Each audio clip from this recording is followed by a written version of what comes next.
students.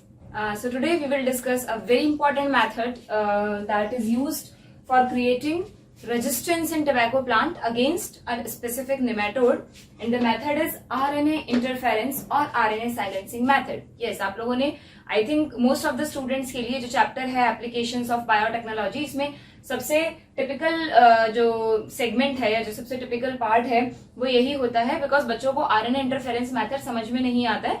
NCERT ने दिया है इस मेथड के बारे में बट बहुत ही कंसाइज फॉर्म में दिया है. ठीक है, तो आज हम इस मेथड को थोड़ा डिटेल में डिस्कस करेंगे बिकॉज आपके कॉन्सेप्ट मेकिंग के लिए इसको डिटेल में डिस्कस करना जरूरी है. And yes, it will be asked in NEET as well as in board exams. ठीक है, क्लियर. तो जैसा कि आपको नाम से पता चल रहा है बच्चों, आरएनए इंटरफेरेंस यानी कि इस मेथड में हम कुछ ऐसा करने जा रहे हैं जिससे आरएनए को इंटरफेयर होगा या आरएनए की साइलेंसिंग कर दी जाएगी. बट ऑब्वियस नाम तो यही कह रहा है कि इस मेथड में क्योंकि हम लोगों का क्या कर रहे हैं, हम एक्चुअली क्रॉप्स को इम्प्रूव करने के लिए क्या कर रहे हैं, या तो हम कोई पेस्ट रेजिस्टेंस क्रिएट कर रहे हैं या यील्ड इंक्रीज कर रहे हैं. और यहाँ पर ये जो दो एग्जांपल्स, एक तो हमने लास्ट लेक्चर में डिस्कस किया था दैट इज बीटी क्रॉप, और एक हम आज डिस्कस कर रहे हैं आरएनए साइलेंसिंग मेथड जो कि टोबैको क्रॉप में यूज करा जा रहा है पर्टिकुलर इस केस में. तो दोनों ही पेस्ट रेजिस्टेंस के मेथड है. वहां पर बीटी क्रॉप्स में हमने रेजिस्टेंस क्रिएट किया था किसके अगेंस्ट, इंसेक्ट्स के अगेंस्ट, है ना, जो कि क्रॉप्स को, कॉटन को या सोयाबीन को, मेज को खराब करते हैं. तो उसके लिए हमने एक बैक्टीरिया का जीन यूज किया था, बैसिलस thuringiensis. ठीक है, यहाँ पर ये बिल्कुल अलग चीज है. यहाँ पर हम रेजिस्टेंस क्रिएट कर रहे हैं निमेटोड के अगेंस्ट. ठीक है, इस निमेटोड का नाम अभी मैं लिखूंगी यहाँ पर.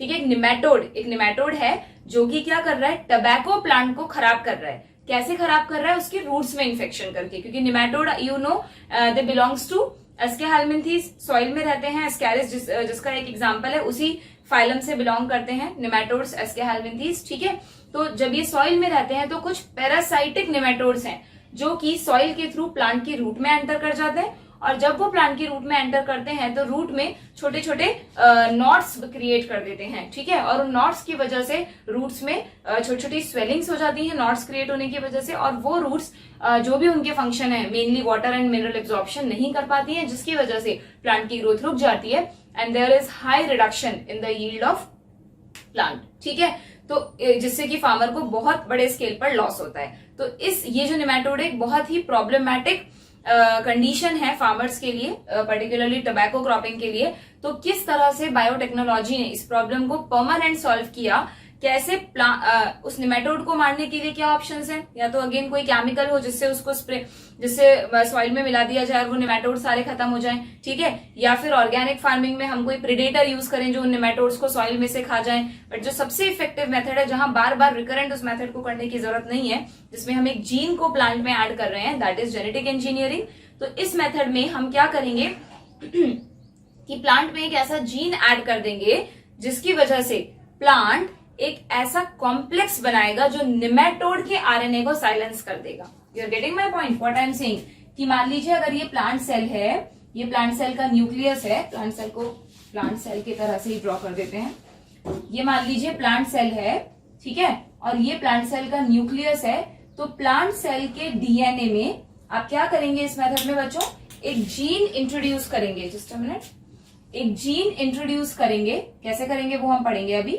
और ये जीन क्या करेगा, एक आरएनए बनाएगा. ठीक है, ध्यान से समझिएगा. और ये आरएनए एक डबल स्ट्रैंडेड आरएनए होगा. ठीक है, क्या होगा ये आरएनए, एक डबल स्ट्रैंडेड आरएनए होगा जो बाद में निमेटोड में जाकर के, बहुत लंबा प्रोसेस है, ऐसे शॉर्ट में नहीं कि आरएनए बना चला गया. यहाँ पे कई सारे स्टेप्स हैं जो हम डिस्कस करेंगे. मैं आपको सिर्फ बेसिक दे रही हूं अभी. और ये जो डबल स्ट्रैंडेड आरएनए है, ये फाइनली जब निमेटोड की सेल में जाएगा तो निमेटोड का जो खुद का एमआरएनए होगा ना, उसको क्या कर देगा, उसको साइलेंस कर देगा. किसी भी तरह से उसको ब्रेक करके या किसी भी और तरीके से इस निमेटोड के एमआरएनए की साइलेंसिंग कर देगा. और अगर निमेटोड का एमआरएनए, साइलेंसिंग मतलब नॉट एबल टू ट्रांसलेट, अगर निमेटोड का एमआरएनए ट्रांसलेशन नहीं कर पाएगा तो निमेटोड अपने जरूरत की प्रोटीन्स नहीं बना पाएगा और धीरे धीरे निमेटोड्स की डेथ होने लगेगी and plant will be free from the nematode, या प्लांट्स में रेजिस्टेंस क्रिएट हो गया, प्लांट की ग्रोथ नॉर्मली होगी. ठीक है ना, क्लियर. तो इस मेथड को कहा जाता है आरएनए साइलेंसिंग या आरएनए इंटरफेरेंस मेथड. तो कैसे होता है ये मेथड, कौन सा निमेटोड है, वो कैसे डिजीज कॉज करता है, ये सारे बेसिक्स हम अभी डिस्कस कर लेते हैं। ठीक है, सबसे पहले हम डिजीज के बारे में डिस्कस कर लेते हैं। क्या है, बहुत शॉर्ट में, ज्यादा डिटेल्स में नहीं जाना है हमको डिजीज के। जो डिजीज है टबैको प्लांट्स में, जो निमेटोड है उसका नाम क्या है बच्चों? आप अपने नोट्स में हेडिंग डाल दीजिए। वही आपकी मेन हेडिंग चल रही है एप्लीकेशंस इन एग्रीकल्चर। कल हमने बीटी क्रॉप्स हेडिंग डाली थी, अब नेक्स्ट पेज पर आप हेडिंग डालिए निमेटोड रेजिस्टेंट टबैको क्रॉप। ठीक है, यहाँ पर सबसे पहले पैथोजन कौन है इस डिजीज का? पैथोजन है इसका मेलॉइडी गाइनी। इसका नाम बड़ा यूनिक सा, थोड़ा टिपिकल सा है, बोर्ड के स्टूडेंट्स को लर्न करना पड़ेगा। नीट में तो आप ऑप्शन देखकर आइडेंटिफाई कर लेंगे। मेलॉइडी गाइनी इनकॉग्निटिया। ठीक है, clear? Separately underline, scientific name है मेलॉइडी गाइनी इनकॉग्निटिया। ये पैथोजन का नाम है। और ये कौन है बच्चों? ये पैथोजन, ये एक रूट नॉट निमेटोड है। इसको जनरली रूट नॉट निमेटोड कहा जाता है क्योंकि ये रूट्स में इन्फेक्शन करके नॉट्स छोटी छोटी बना देता है। ठीक है, it is a root knot nematode. और कभी कभार इसको ईल वॉर्म भी कह देते हैं। वॉर्म है ना ये सब वॉर्म्स ही तो होते हैं जो प्लेटीहेल्मिंथीज और एस्केहेल्मिंथीज से बिलोंग करते हैं। ठीक है, क्लियर? और root knot nematode, eel worm and but obvious pathogen है तो पैरासाइटिक तो होगा ही। ठीक है, so it is a parasitic form. ये एक पैरासाइट है जो कि प्लांट्स में इन्फेक्शन करता है। प्लांट पैरासाइट लिख देते हैं और स्पेसिफाई करने के लिए। ठीक है, क्लियर? अब क्या होगा? अब ये जो मेलॉइडी गाइनी इनकॉग्निटिया है, क्योंकि ये रूट में क्योंकि ये सॉइल में रहता है। ठीक है, it lives in the soil. Plant parasite lives in soil, यही लिख देते हैं। ठीक है, तो क्या करता है बच्चों? ये कैसे डिजीज कॉज करता है? अबाउट द डिजीज, ये जब एंटर करता है, मान लीजिए ये प्लांट है, ये प्लांट की रूट्स हैं। ठीक है, ये सॉइल है, तो सॉइल में ये जो निमेटोड है, जो भी इसके लाइफ साइकिल में स्टेजेस आती हैं, एग्स बनाता है, अडल्ट, लार्वा, व्हाटएवर जो भी स्टेजेस है, तो ये क्या करता है? रूट्स में जो सॉफ्ट टिश्यूज होते हैं, जो सॉफ्ट पार्ट होते हैं, उनके थ्रू बरोइंग करने लग जाता है रूट्स में, और बरोइंग करके रूट्स में एंटर कर जाता है। और एंटर करने के बाद जो रूट में सेल्स हैं, यंग रूट्स जो होती हैं, रूट टिप्स होते हैं स्पेशली, उनसे जहां पे डिवाइडिंग सेल्स होती हैं, उनमें और जल्दी डिवीजन को इंड्यूस करता है, जिसकी वजह से सेल्स जल्दी जल्दी डिवाइड होने लगती हैं और एनलार्ज हो जाती हैं। ठीक है, इस वजह से सेल रूट्स में जगह जगह छोटे छोटे नॉट्स क्रिएट होने लगते हैं। That is called root knot disease. और इसकी वजह से roots will be unable to function. वो सिर्फ निमेटोड उनसे न्यूट्रिशन लेता रहता है, अपने आप को स्ट्रांग बनाता है। और प्लांट को क्यों आया? ये प्लांट में कोई भी पैरासाइट होस्ट में क्यों आता है? नरिशमेंट लेने के लिए। तो निमेटोड भी, जैसे आपने पढ़ा है ह्यूमंस में भाई कई सारे एस्केहेल्मिंथीज हैं, जैसे कि ये आपका एस्कैरिस है, वो हमारे इंटेस्टाइन से नरिशमेंट सक करता है। फिलेरियल वर्म है, लिम्फेटिक सिस्टम में चला जाता है। वैसे ही ये प्लांट निमेटोड है जो प्लांट का नरिशमेंट सक करेगा और प्लांट को वीक बना देगा। ठीक है, जिसकी वजह से क्रॉप यील्ड जो है वो रिड्यूस हो जाएगा। ठीक है, तो क्या कर रहा है बच्चों ये root knot nematode? It enter into the roots of plant and cause division and enlargement of root cells, creating knot-like structures.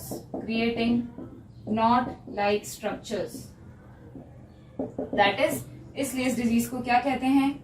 Root knot disease. ठीक है, तो हमें क्या करना है? टबैको प्लांट को किससे प्रोटेक्ट करना है? इस निमेटोड से प्रोटेक्ट करना है। ठीक है, रूट ऑफ प्लांट, इस केस में हम कौन से प्लांट की बात कर रहे हैं? टबैको प्लांट की। और भी प्लांट्स में इन्फेक्शन करता है, but we are discussing about the tobacco plant. इसके लिए एक डायग्राम भी दिया है ना आपके आरएनए इंटरफेरेंस मेथड के बाद। 2 फोटोग्राफ्स दिखाएं, एक में रूट नॉट डिजीज क्रिएट हो गई है, एक ट्रांसजेनिक प्लांट है जो कि अपने आप को निमेटोड से प्रोटेक्ट करेगा। ठीक है, ये आप नोट करिए। फिर हम डिस्कस करते हैं कि आरएनए साइलेंसिंग मेथड है क्या और किस तरह इसे यूज किया जाता है इस पैथोजन का रेजिस्टेंट क्रिएट करने में। ठीक है, इसे आपने लिख लिया? हाँ बच्चों, तो नाउ सबसे पहले मैं आपको आरएनए इंटरफेरेंस मेथड है क्या उसके बारे में कुछ बेसिक्स बताती हूँ, फिर हम उसे देखेंगे कि किस तरह टबैको प्लांट में इसे यूज किया गया फॉर क्रिएटिंग रेजिस्टेंस। ठीक है, तो पहले आप एक बार अपने नोट्स में ही जो आप लिख रहे हैं कंटिन्यूएशन में लिखिए, what is RNAi method. What is RNAi? RNA तो कैपिटल में लिखते ही हैं और आई स्मॉल में लिखते हैं, दैट स्टैंड्स फॉर इंटरफेरेंस, या इसको आरएनए साइलेंसिंग मेथड भी कह देते हैं। ठीक है, क्या है बच्चों ये आरएनए आई मेथड? आपके बुक में एक लाइन लिखी है कि जनरली ये जो मेथड है ये एक नोवल स्ट्रेटजी है, यानी कि लगभग जो जितनी भी यूकैरियोटिक सेल्स हैं कि हर सेल में कहीं ना कहीं ये मेथड प्रेजेंट होता है किसी ना किसी पैथोजन से खुद को प्रोटेक्ट करने के लिए। ठीक है, तो यूकैरियोटिक सेल्स में कुछ ऐसी स्पेशल सीक्वेंसेस होती हैं जो उस डबल स्ट्रैंडेड आरएनए को कोड करे, जो मैंने अभी आपको बेसिक बताया था। हमारा जो चैलेंज है वो ये है कि हमें उन सीक्वेंस का पता करना है जो सीक्वेंस उस निमेटोड, ये जो निमेटोड है मेलॉइडिगाइनी, उसके against double stranded RNA create कर सके, उसकी साइलेंसिंग करने के लिए। ठीक है, तो आरएनए आई मेथड क्या होता है? RNA I method it is a novel strategy. ठीक है, it is a novel strategy और यू में से a natural defence mechanism. Naturally भी प्रेजेंट होता है ये, ऐसा नहीं है हमने कोई जीन आर्टिफिशियली सिंथेसाइज किया है, लेबोरेटरी में केमिकल सिंथेसिस नहीं किया है, ऐसे जीन्स ऑलरेडी ऑर्गेनिजम्स में प्रेजेंट हैं, बस हमें उसे आइडेंटिफाई करके टबैको में ट्रांसफर करना है। ठीक है, it is a novel strategy और natural defence mechanism present in all eukaryotic cells. ठीक है, लगभग सारी यूकैरियोटिक सेल्स कहीं ना कहीं इस मैकेनिज्म को यूज करती हैं खुद को प्रोटेक्ट करने के लिए। इन ऑल यूकैरियोटिक सेल्स, ठीक है, it is a natural defence mechanism present in all eukaryotic sales by which a specific gene sequence इन लिख देते हैं यहाँ पे बच्चों, in which a specific gene sequence, cell के पास क्या होती है? एक स्पेसिफिक जीन सीक्वेंस होती है, gene sequence produce a double stranded RNA. ध्यान दीजिएगा, very important, double stranded RNA बन रहा है। आप जेनेटिक्स में पढ़ चुके हैं कि ह्यूमंस में या जो भी आपने ऑर्गेनिजम्स पढ़े कुछ वायरसेस के अलावा, कि वायरसेस के पास तो कुछ में सिंगल स्ट्रैंडेड होता है, कुछ में डबल स्ट्रैंडेड होता है, बट बाकी जितने भी ऑर्गेनिज्म है बैक्टीरिया से लेकर ह्यूमन तक, सब में आरएनए नॉर्मली सिंगल स्ट्रैंडेड ही होता है। बट यहाँ आप एक डबल स्ट्रैंडेड आरएनए के बारे में पढ़ रहे हैं। ठीक है, जो कि कब प्रोड्यूस होगा? उस स्पेसिफिक जीन सीक्वेंस से प्रोड्यूस होगा for as a defence system, जब कोई पैथोजन अटैक करेगा। ठीक है, तो क्या होता है? It produce a double stranded RNA. इस डबल स्ट्रैंडेड आरएनए में जो दो स्ट्रैंड होते हैं ना बच्चों, उनमें से एक को कहा जाता है सेंस और एक को कहा जाता है एंटी सेंस स्ट्रैंड। ठीक है, तो they produce a double stranded RNA with sense and anti sense strand. ठीक है, हम अभी समझेंगे with diagram, very good diagram इस टेक्नोलॉजी को, with sense and anti sense strand. ठीक है, with sense and anti sense strand. ये जो डबल स्ट्रैंडेड आरएनए किसके साथ है? एक सेंस स्ट्रैंड है, इसमें एक एंटी सेंस स्ट्रैंड है। ठीक है, विच, और ये डबल स्ट्रैंडेड आरएनए क्या करता है? Produce a double stranded RNA, it causes silencing of mRNA of pathogen. जो भी पैथोजन या पैरासाइट एंटर किया है होस्ट सेल में, उसमें जाकर ये उसकी साइलेंसिंग कर देता है। एक बात और ध्यान रखिएगा कि ये जो प्रोड्यूस हो रहा है ना डबल स्ट्रैंडेड आरएनए, ये कहाँ प्रोड्यूस हो रहा है? उस यूकैरियोटिक सेल में जो बचना चाहती है। मतलब वो कौन है? होस्ट सेल है। तो होस्ट सेल अपनी एक स्पेसिफिक जीन सीक्वेंस से क्या कर रही है? एक डबल स्ट्रैंडेड आरएनए बना रही है जिसमें कि दो स्ट्रैंड होंगे। ठीक है, और ये डबल स्ट्रैंडेड आरएनए क्या करेगा?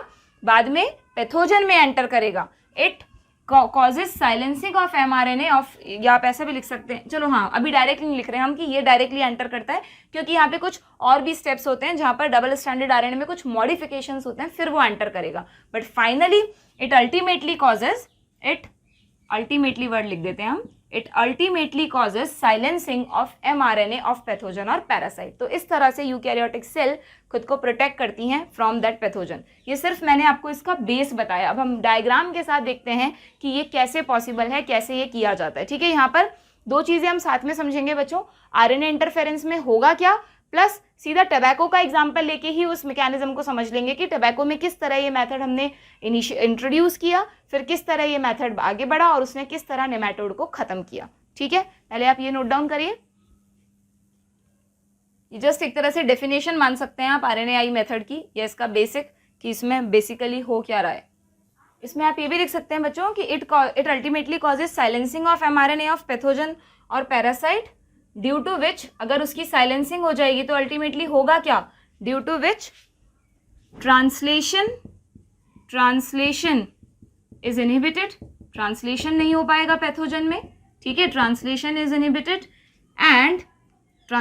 Inhibited and necessary proteins can not be formed, necessary proteins can not be formed. किसकी नेसेसरी प्रोटीन्स? होस्ट की कि पैथोजन की? पैथोजन की। होस्ट खुद को थोड़ी ना मारेगा, होस्ट किसके एमआरएनए की साइलेंसिंग कर रहा है? पैथोजन के एमआरएनए की साइलेंसिंग कर रहा है, ठीक है, डन, रब कर दें इसे, ओके ठीक है बच्चों, मैंने यहाँ पे बहुत छोटा सा लिख दिया है mechanism of RNA because I require some space to explain this, ठीक है। आप भी अपनी नेक्स्ट हेडिंग डाल लीजिए, व्हाट इज आरएनए के बाद मैकेनिज्म ऑफ आरएनए। अब देखिए इसमें होगा क्या, सबसे पहली बात टबैको के पास नेचुरली ये सिस्टम नहीं है, तभी तो हमें जेनेटिक इंजीनियरिंग करनी पड़ी, उसे ट्रांसफॉर्म करना पड़ा, तो हमें कहीं ना कहीं से ये जीन चाहिए जो हम टबैको प्लांट में इंसर्ट कर सकें। कौन सा जीन? जो आरएनए साइलेंसिंग मेथड को इनिशिएट करे, ठीक है। तो एक क्वेश्चन जो आपसे एग्जाम्स में पूछा जाता है वो ये कि what is the source of this nematode specific gene for tobacco plant. Tobacco plant में अगर आप ये नेमेटोड स्पेसिफिक जीन इंसर्ट करना चाहते हैं तो इसका सोर्स क्या है आपके पास, कहाँ से आपको ये जीन मिलेगा? तो ध्यान रखिएगा, आपके बुक में दो एग्जाम्पल्स यहाँ पे दिए हैं, एक तो रेट्रोवायरसेस और एक ट्रांसपोजोन्स। अब आप सोचेंगे रेट्रोवायरस से हमें कैसे जीन मिलेगा? भाई रेट्रोवायरस तो एक आरएनए वायरस है, ठीक है। तो देखिए मैं आपको इसी डायग्राम में एक्सप्लेन करती हूँ, पहले हम लिख लेते हैं what is the source of nematode specific gene, source of nematode specific gene, ठीक है। क्या है सोर्स? एक तो है रेट्रोवायरस, रेट्रोवायरस आपको पता है जिनके पास रिवर्स ट्रांसक्रिप्टेज एंजाइम होता है, विद रिवर्स ट्रांसक्रिप्टेज, ठीक है। और एक सोर्स है बच्चों ट्रांसपोजोन्स, आपने जेनेटिक्स में ट्रांसपोजोन्स के बारे में पढ़ा होगा, they are the mobile genetic elements, jumping genes, है ना, जिनकी पोजीशन फिक्स नहीं होती है, जो एक डीएनए से दूसरे डीएनए पर मूव करते हैं, उन्हें ट्रांसपोजोन्स कहते हैं। और इन ट्रांसपोजोन्स में, कई सारे ट्रांसपोजोन्स में ऐसी स्पेसिफिक सीक्वेंस देखी गई है जो कोड करती है आरएनए साइलेंसिंग मेथड के लिए, ठीक है, क्लियर। तो ट्रांसपोजोन से भी हम किसी ट्रांसपोजोन को भी प्लांट में इंसर्ट करवा सकते हैं यूजिंग एग्रोबैक्टीरियम, या फिर रेट्रोवायरसेस से, रेट्रोवायरस की हेल्प से भी उस जीन को प्लांट में भेज सकते हैं यूजिंग रिवर्स ट्रांसक्रिप्शन, ठीक है। और यहाँ पे एक लाइन और लिखी है एनसीईआरटी में, transposons replicate via RNA intermediate, ये इनकी खासियत है, इसी वजह से इनको यूज किया जाता है। जब ये रेप्लिकेट करते हैं तो नॉर्मली ट्रांसपोजोन एक जेनेटिक सीक्वेंस है, बट लेकिन ये रेप्लिकेशन करते वक्त आरएनए को इंटरमीडिएट बनाकर रेप्लिकेट करती है। उस प्रोसेस में आपको नहीं जाना है बिल्कुल भी, ठीक है, बस ध्यान रखना है ये स्टेटमेंट। बाकी ट्रांसपोजोन वो जीन है जिसको आप यूज कर सकते हैं as a nematode specific gene, ठीक है। मैं आपको रेट्रोवायरस के एग्जांपल से एक बार समझा देती हूँ। देखो मान लीजिए ये एक प्लांट सेल है, तो अगर इस प्लांट सेल में, ये प्लांट सेल का न्यूक्लियस है और ये इसका डीएनए है, आप चाहते हैं कि इस डीएनए में वो नेमेटोड स्पेसिफिक जीन आ जाए जो आरएनए साइलेंसिंग मेथड को इनिशिएट करे, ठीक है। तो उसके लिए हम क्या कर सकते हैं, जो रेट्रोवायरस है उस रेट्रोवायरस का डायरेक्टली अगर आप इस प्लांट सेल पे इन्फेक्शन करवाएंगे, बहुत मेथड्स होते हैं इसके अलग अलग, ये this is one of the method. तो आपको पता है जब भी कोई रेट्रोवायरस सेल से अटैच होता है तो वो अपने आरएनए को along with reverse transcriptase enzyme cell में भेजता है, और जो ये जो रिवर्स ट्रांसक्रिप्टेज एंजाइम है ये इस आरएनए को एक डबल स्ट्रैंडेड डीएनए में कन्वर्ट कर देता है, ठीक है, जिसको हम कहते हैं वायरल डीएनए। सेम मैकेनिज्म जो आपने एचआईवी में पढ़ा था वो भी रेट्रोवायरस है। और इनके पास क्योंकि इंटीग्रेज एंजाइम भी होता है तो ये इस वायरल डीएनए को न्यूक्लियस में जो होस्ट सेल है उसके जीनोम के साथ अटैच कर देते हैं। इंटीग्रेशन हो गया यहाँ पे इसका, है ना।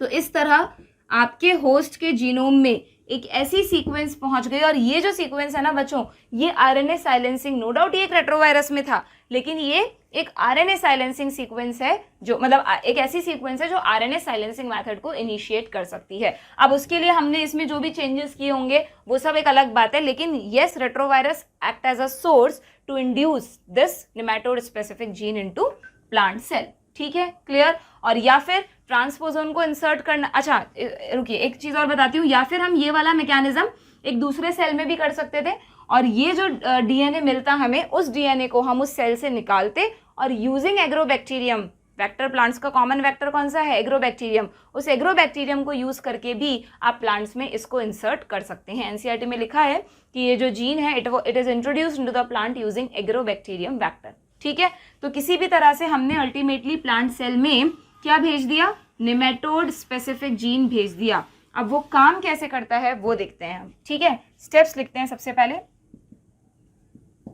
फर्स्ट स्टेप हमारा क्या हुआ, इंट्रोडक्शन ऑफ, आइसोलेट तो कर ही दिया होगा यहां से, ये जो हमने सोर्स लिखे। ठीक है, introduction of nematode specific gene, nematode जैसे आप बोलते हैं इंसुलिन प्रोड्यूसिंग जीन, वैसे यहां पर हम बोल रहे हैं nematode specific gene.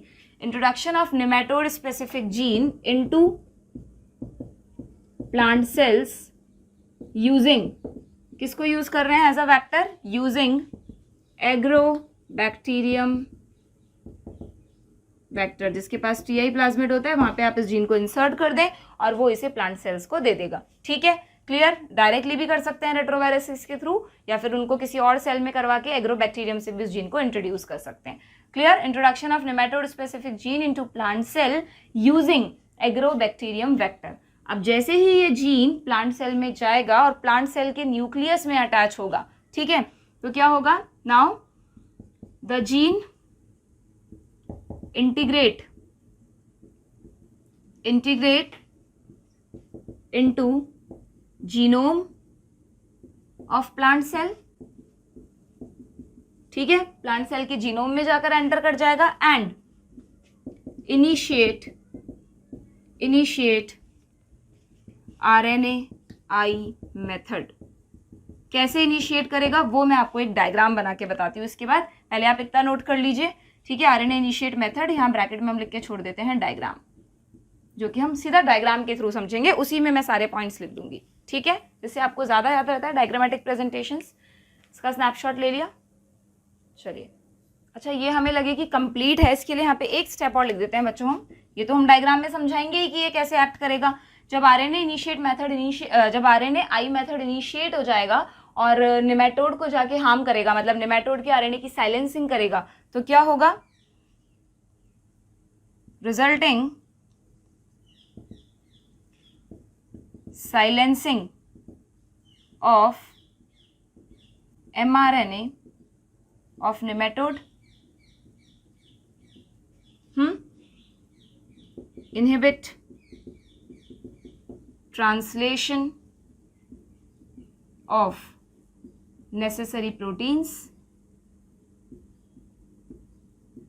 result in cause death of parasite, cause death of nematode, और nematode की डेथ हो जाएगी तो क्या होगा, hence ट्रांसजेनिक प्लांट, जिसमें भी आपने ये जीन भेजा है, hence ट्रांसजेनिक प्लांट सर्वाइव्ड। ठीक है, क्लियर, और गॉट रेजिस्टेंस, इस तरह आप लिख लीजिए। डन, रब कर दें इसे। ओके, देखिए यहां पर हम इस डायग्राम में सबसे पहले होस्ट सेल ड्रॉ कर लेते हैं। ठीक है, एक प्लांट सेल बना लेते हैं। ये हमारी हो गई प्लांट सेल। ठीक है, इस प्लांट सेल में थोड़ा और इसको बड़ा कर लेते हैं जिससे डायग्राम अच्छे से बन सके।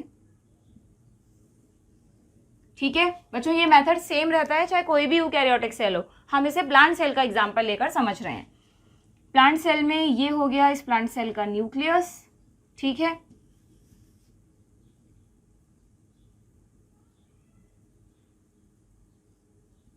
ठीक है, डबल मेम्ब्रेनस होता है न्यूक्लियस, यू ऑल नो। और ये प्लांट सेल का जीनोम। अभी मैं एक ही डीएनए बना दूं, चलेगा? चलो ठीक है, क्लियर। जो भी प्लांट स्पीशीज है उसके अकॉर्डिंग नंबर ऑफ क्रोमोसोम होगा। ठीक है, अब क्या होगा, हम क्या कह रहे हैं कि जैसे ही हमने इस प्लांट सेल में जीन इंट्रोड्यूस किया, introduction of nematode specific gene, कैसे करते हैं वो हमने इससे पहले लिख ही लिया। कहाँ से आया ये जीन हमारे पास, ये भी हमने लिख लिया। यहाँ हम सिर्फ इस जीन का मैकेनिज्म देख रहे हैं। तो जैसे ही ये जीन प्लांट सेल में जाएगा, ओके, तो प्लांट सेल के जीनोम में जाकर कहीं ना कहीं इंसर्ट हो जाएगा। यहाँ मान लेते हैं हम, यहाँ पर ये जीन इंटीग्रेट हो गया। ठीक है, integrate into host genome. Clear? कौन सा वेक्टर यूज किया? यूजिंग एग्रोबैक्टीरियम, वो भी यहाँ मेंशन कर देते हैं, यूजिंग एग्रोबैक्टीरियम। ओके, अब ये पर्टिकुलर जीन जो मैंने ब्लैक कलर से बनाया ये करेगा क्या देखना। सबसे पहले ये जीन प्लांट सेल में, ये जो प्लांट सेल का न्यूक्लियस है बच्चों, जस्ट अ मिनट,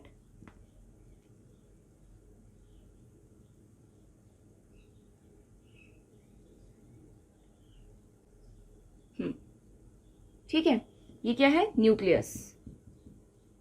ये कौन सी सेल है? Plant cell.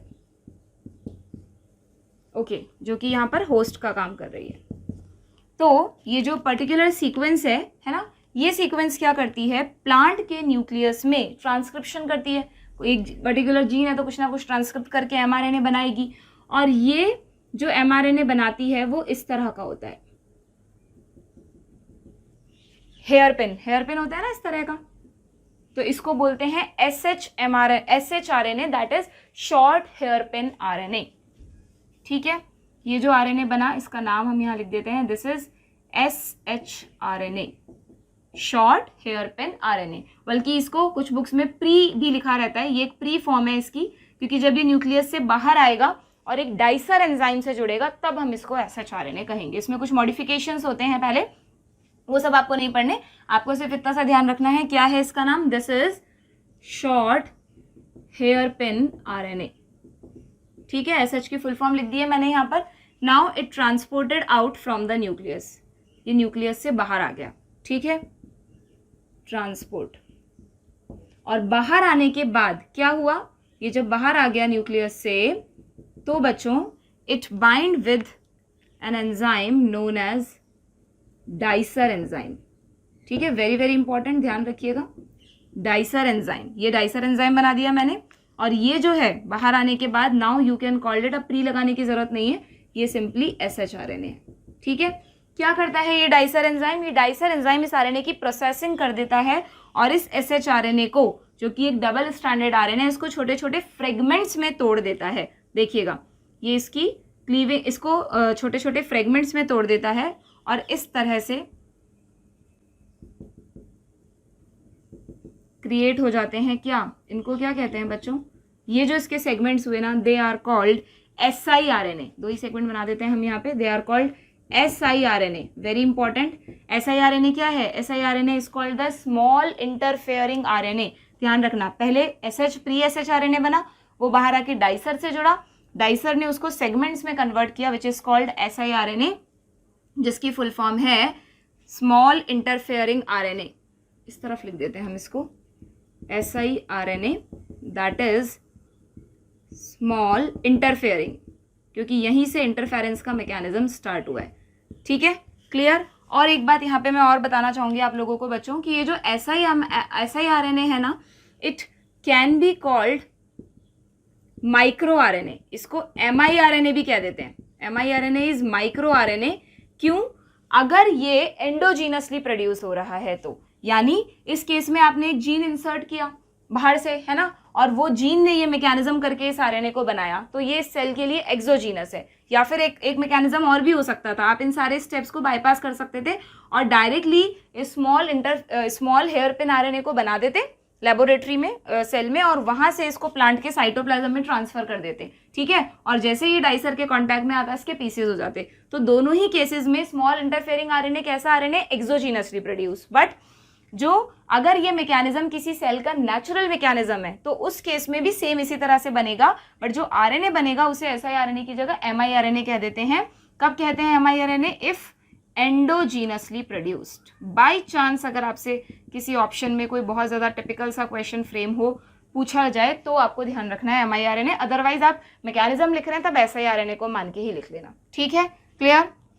चलिए हम वापस आते हैं हमारी सीक्वेंस पर। तो SHRNA से siRNA बना। ठीक है, अब ये जो siRNA डबल स्टैंडर्ड RNA आपको दिख रहा है। अच्छा, इसमें मैं एक काम करती हूँ, इसके दोनों स्ट्रैंड को अलग अलग कलर से बना देती हूँ समझने के लिए। ठीक है, एक को हम ब्लैक रख लेते हैं और एक को ब्लू बना देते हैं। दोनों कॉम्प्लीमेंट्री होंगे एक दूसरे के, तभी तो एक दूसरे से बाइंड हुए हैं।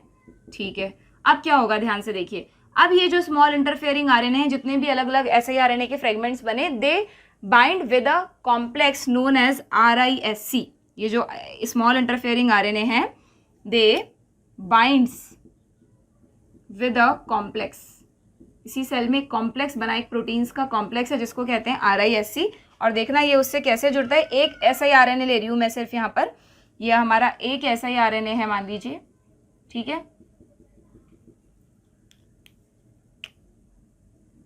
ये जुड़ गया एक कॉम्प्लेक्स के साथ known as RISC। What is RISC? This is RNA induced silencing complex. ये वो कॉम्प्लेक्स है एग्जैक्टली जो आगे जाकर आरएनए की साइलेंसिंग करेगा। और अभी एक चीज और होती है, जैसे ये RISC से जुड़ता है ना स्मॉल इंटरफेयरिंग आरएनए से, तो ये इसकी अनजिपिंग कर देता है। अब दोनों स्ट्रैंड नहीं चाहिए हमको, अभी तक तो ये डबल स्ट्रैंडेड था, अब इसको ये सिंगल स्ट्रैंडेड आरएनए में कन्वर्ट करेगा। कैसे करेगा देखो, जैसे ही RISC से जुड़ेगा तो ये इस आरएनए की क्या कर देगा, अनजिपिंग, इसको कहते हैं अनजिपिंग, ठीक है। और अनजिपिंग में क्या होगा, जो दो आरएनए स्ट्रैंड्स बनेंगे, एक जो ब्लू वाला स्ट्रैंड है, ठीक है, जो ब्लू स्ट्रैंड है बच्चों ध्यान से देखिएगा, वेरी इंपॉर्टेंट, ये अलग हो गया। और ये जो ब्लैक स्ट्रैंड मैंने बनाया है, इस ब्लैक स्ट्रैंड के साथ कौन जुड़ा हुआ है, RISC। RISC इसी तरह जुड़ता है कि वो उस स्ट्रैंड के साथ जुड़े जो आगे जाकर साइलेंसिंग करेगा। तो जो स्ट्रैंड आगे जाकर साइलेंसिंग करता है ना बच्चों, उस स्ट्रैंड को कहते हैं एंटीसेंस स्ट्रैंड। ध्यान रखना है, जो दो स्ट्रैंड्स आपको दिख रहे हैं इस डबल स्ट्रैंडेड आरएनए में, इसमें से इसका नाम है एंटीसेंस या गाइड स्ट्रैंड, क्योंकि इस प्रोसेस को आगे जाकर गाइड करेगा। और जो दूसरा स्ट्रैंड है जिसकी अब जरूरत नहीं है, इसलिए ये या तो इजेक्ट हो जाएगा या इसका डिग्रेडेशन हो जाएगा, इसको कहेंगे सेंस और पैसेंजर स्ट्रैंड। ये एज अ पैसेंजर, जैसे पैसेंजर गाड़ी में बैठता है कुछ समय के लिए फिर चला जाता है, तो ये एक पैसेंजर स्ट्रैंड है या सेंस स्ट्रैंड है, ठीक है, क्लियर। इस सेंस स्ट्रैंड का क्या होगा, ये जो सेंस स्ट्रैंड है, it will be, it is visible to you ना, दिस पार्ट ऑफ बोर्ड, ठीक है, ज्यादा नीचे नहीं लेंगे इसको हम, तो इसको हम यहीं पर खत्म कर देते हैं सेल को। तो ये जो सेंस स्ट्रैंड है, इसका क्या होगा बच्चों, इट इज डिग्रेडेड, इसका कोई यूज नहीं है सेल में, it is degraded into the cytoplasm. और एंटी सेंस स्ट्रैंड जो है ये RISC से एसोसिएटेड रहेगा। और क्या होगा इस कॉम्प्लेक्स का, दिस कॉम्प्लेक्स इज, ये कॉम्प्लेक्स एक टूल की तरह सेल के साइटोप्लाज्म में रहेंगे। और जैसे ही पैथोजन निमेटोड, आपको पता है निमेटोड क्या करता है, न्यूट्रिशन सक करता है सेल्स में से, तो सेल का साइटोप्लाज्म सक करेगा, तो साइटोप्लाज्म में ये भी तो घूम रहे हैं, कौन है ये, siRNA में से एंटीसेंस स्ट्रैंड और RISC कॉम्प्लेक्स, ये भी साइटोप्लाज्म के साथ साथ निमेटोड की बॉडी में एंटर कर जाएंगे और निमेटोड की सेल में चले जाएंगे, ठीक है। तो यहाँ को हम इस डायग्राम को रिप्रेजेंट करने के लिए एक इस तरह से बनाते हैं, देखिएगा, ये मान लीजिए निमेटोड की सेल है, ये निमेटोड खुद है, नॉट सेल, पहले निमेटोड बना लेते हैं हम, ठीक है। निमेटोड में आपको पता है सकर्स होते हैं न्यूट्रिशन सक करने के लिए, इस तरह से कुछ ये, ठीक है। तो ये जो, जब इसने सेल का साइटोप्लाज्म सक किया, तो ये जो कॉम्प्लेक्स है ना, ये कॉम्प्लेक्स कहाँ चला गया, निमेटोड में, ठीक है। इसको लिख देते हैं हम, जस्ट अ मिनट,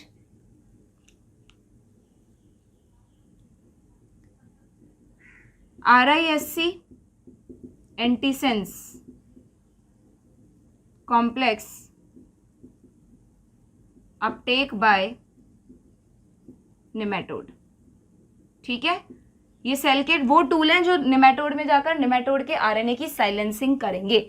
और फिर ये जो, ये एक सिंगल नहीं है, बहुत सारे स्मॉल इंटरफेयरिंग आरएनए मैकेनिज्म चलता रहता है, siRNA बनते रहते हैं, RISC उनसे जुड़ते रहते हैं और उन्हें उनकी अनजिपिंग करते रहते हैं। तो ऐसे बहुत सारे फ्रेगमेंट सेल के साइटोप्लाज्म में घूम रहे हैं, they will enter into nematode और निमेटोड की अलग अलग सेल्स में एंटर कर जाएंगे, ठीक है। हम किसी एक सेल के एग्जाम्पल से समझ लेते हैं। मान लीजिए निमेटोड की कोई एक सेल है, निमेटोड की एक सेल बना दी मैंने, ठीक है, सेल ऑफ निमेटोड। अगर ये निमेटोड की सेल है तो इसमें क्या होगा, निमेटोड का खुद का आरएनए होगा, मतलब सॉरी, निमेटोड का खुद का न्यूक्लियस होगा, उसमें डीएनए होगा निमेटोड का, और डीएनए क्या करेगा, आरएनए बनाएगा। ये तो एक नॉर्मल सी बात है, किसी भी ऑर्गेनिज्म में डीएनए ट्रांसक्रिप्शन करके आरएनए बनाता है। और आरएनए बाहर आ जाता है। ये निमेटोड का स्पेसिफिक एमआरएनए है, ठीक है, जिससे ये अपने जरूरत की प्रोटीन्स बना रहा था अभी तक। बट जैसे ही इसने सेल का न्यूट्रिशन सक किया और ये कॉम्प्लेक्स इसमें एंटर किया तो क्या होगा बच्चों, देखिएगा ये जो कॉम्प्लेक्स निमेटोड में गया ना, इसको हम, कंफ्यूजन हो जाएगा आपको, इसको हम ब्लू कलर से रख लेते हैं निमेटोड की सेल को, ठीक है, निमेटोड सेल। तो ये कॉम्प्लेक्स जब इस सेल में आएगा तो देखिएगा क्या होगा बच्चों, ये यहां से होता हुआ सेल में आ गया और सेल में आने के बाद क्या है इस कॉम्प्लेक्स में, ये कॉम्प्लेक्स में एक तो RISC है और प्लस एक सिंगल स्ट्रैंडेड एंटीसेंस स्ट्रैंड है जो कि अपने कॉम्प्लीमेंट्री बेस को ढूंढ रहा है।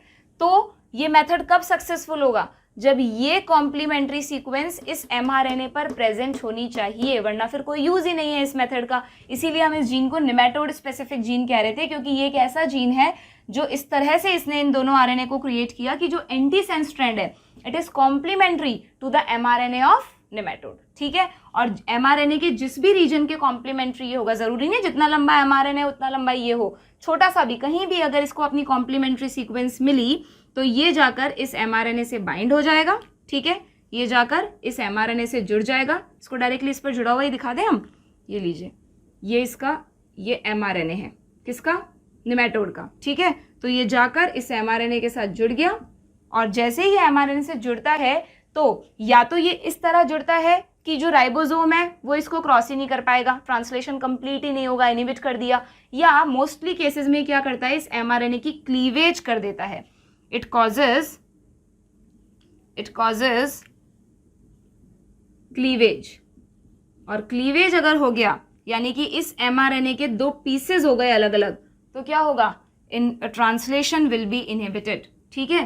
क्लीवेज की वजह से क्या होगा, नो ट्रांसलेशन, और अगर ट्रांसलेशन नहीं हुआ तो नो फॉर्मेशन ऑफ प्रोटीन्स, जो कि नेसेसरी प्रोटीन्स हैं इसके सर्वाइवल के लिए, no formation of necessary protein. इसने सब क्यों किया था, न्यूट्रिशन को अपने को नरिश करने के लिए, बट उस सेल में उन न्यूट्रिएंट्स के साथ एक ऐसी चीज आ गई जो सेल ने टूल बना के भेज दी, और उस टूल ने अटैक कर दिया निमेटोड की सेल पर। कैसे अटैक किया, by silencing of its mRNA, जिससे उस mRNA को इनएक्टिवेट कर दिया, और अगर mRNA एक्टिवेट हो गया, प्रोटीन्स नहीं बनी, तो it will result in death of parasite, ठीक है। ये प्रोटीन्स इतनी जरूरी होनी चाहिए निमेटोड के लिए, उन्हीं के अगेंस्ट उसी वाले mRNA की साइलेंसिंग करनी है जो नेसेसरी प्रोटीन्स होती हैं, ठीक है, क्लियर।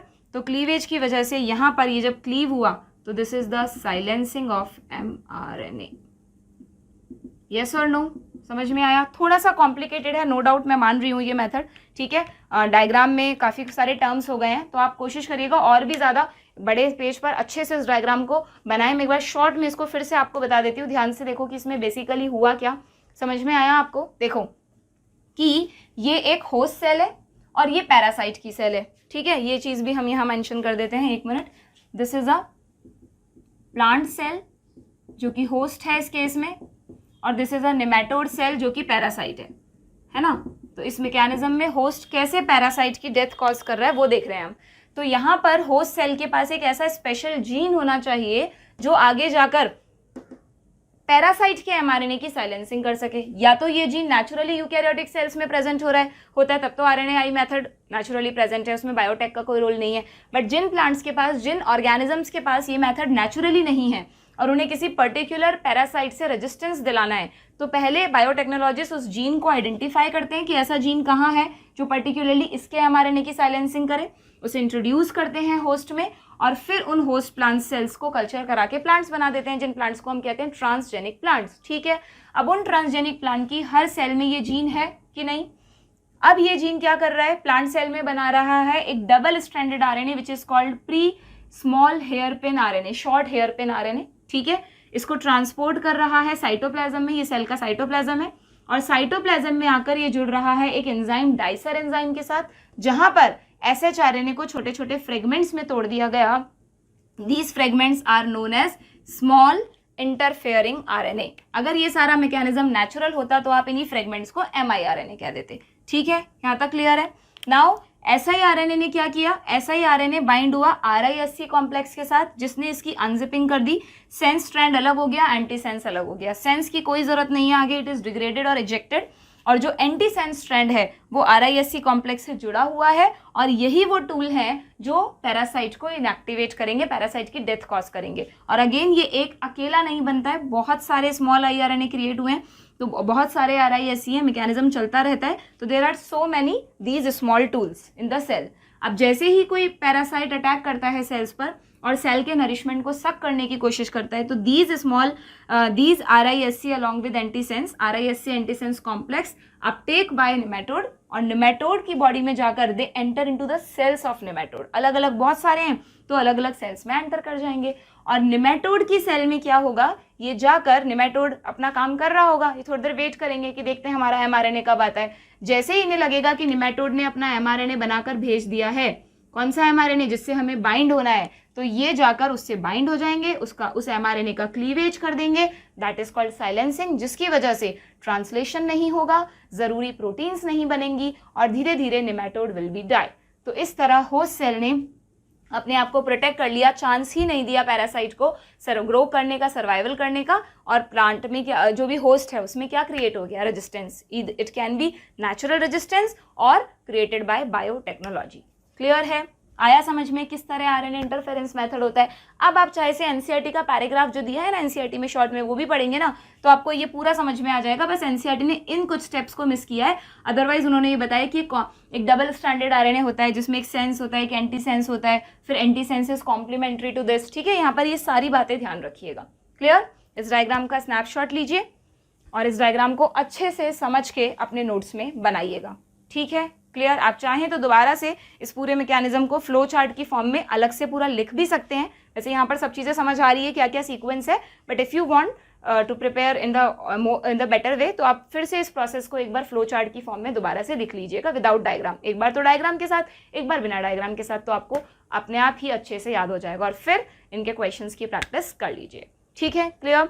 तो ये हमारा जो एप्लीकेशंस इन एग्रीकल्चर हम पढ़ रहे थे बच्चों, ये टॉपिक हमारा खत्म हुआ। In the next lecture we will start with the applications in medicine. Medicine में बायोटेक की क्या एप्लीकेशंस है, जिसमें आप जीन थेरेपी पढ़ेंगे, जेनेटिकली इंजीनियर्ड इंसुलिन कैसे बनाया गया, कुछ डायग्नोस्टिक मेथड्स पढ़ेंगे, और मोनोक्लोनल एंटीबॉडीज के बारे में भी मेडिकल एप्लीकेशंस में वी विल डिस्कस। ठीक है, till then keep revising, keep practising MCQs। Okay.